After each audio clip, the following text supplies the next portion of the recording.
This is my TP-Link Powerline Wi-Fi extender. I'm in my garage where I have a few Wi-Fi connected devices.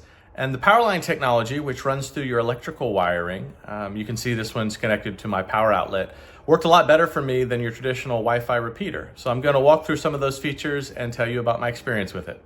Once it's plugged in, you'll see the indicator lights come on, letting you know that 1, you have power, 2, it's connected to the other device inside the house next to the router.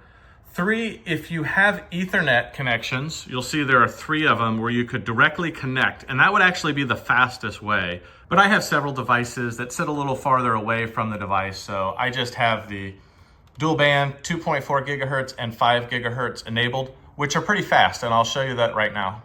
I have a 100 megabyte fiber connection, and you'll see I'm getting over 50 megabytes download and 42 upload, so about double what I was getting with a regular Wi-Fi extender.